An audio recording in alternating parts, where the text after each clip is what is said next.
Maithri movie makers தயாரிப்பில் AGS entertainment வழங்கும் அல்லு அர்ஜுன் நடிக்கும் புஷ்பா 2 டிசம்பர் 5 முதல் திரையரங்குகளில். GT Holidays, South India's #1 travel brand. You know you are special when you're with GT Holidays.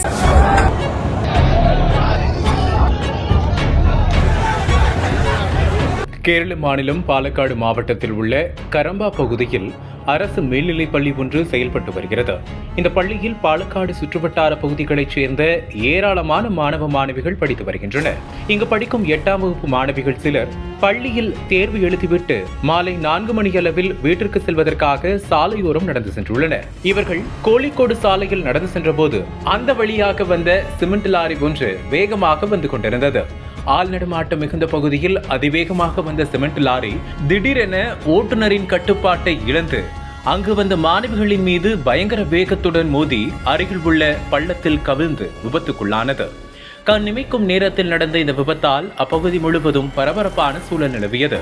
பதறிப்போன ஊர் மக்கள் சம்பவ இடத்திற்கு வந்து பார்த்தபோது விபத்தில் சிக்கிய இர்ஃபானா, ஆயிஷா, ரீட்டா ஆகிய 3 மாணவிகள் சம்பவ இடத்திலேயே பரிதாபமாக உயிரிழந்தனர். அருகில் இருந்தவர்கள் படுகாயமடைந்த மற்றொரு மாணவியை மீட்டு மருத்துவமனைக்கு அனுப்பி வைத்தனர். அங்கு அவருக்கு தீவிரமான சிகிச்சை அளிக்கப்பட்டு வந்த நிலையில் அவரும் சிகிச்சை பலனின்றி உயிரிழந்தார்.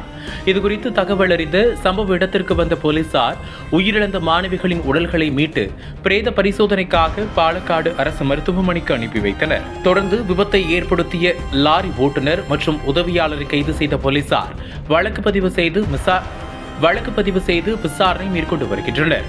இதனிடையே விபத்தில் உயிரிழந்த பள்ளி மாணவிகளின் பெற்றோர்கள் மற்றும் உறவினர்கள் சாலை மறியல் போராட்டத்தில் ஈடுபட்டதால் போக்குவரத்து பாதிக்கப்பட்டது. அதன் பிறகு போலீசார் மறியலில் ஈடுபட்டவர்களுடன் பேச்சுவார்த்தை நடத்தி போராட்டத்தை கலைத்தனர்.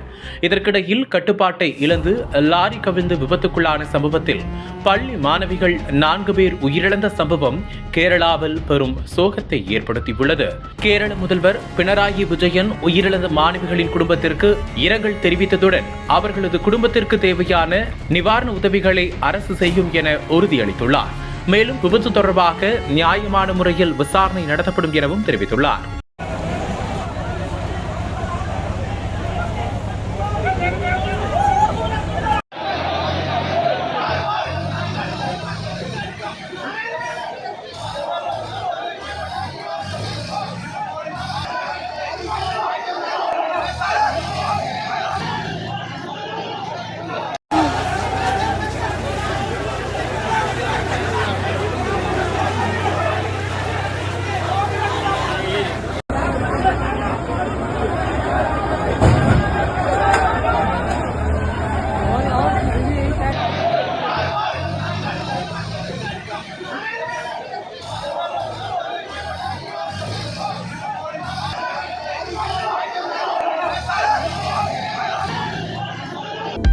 அனல் பறக்கும் செய்திகளை அப்டேட் செய்து கொள்ள நக்கீரன் களத்தை இப்பவே சப்ஸ்கிரைப் பண்ணுங்க.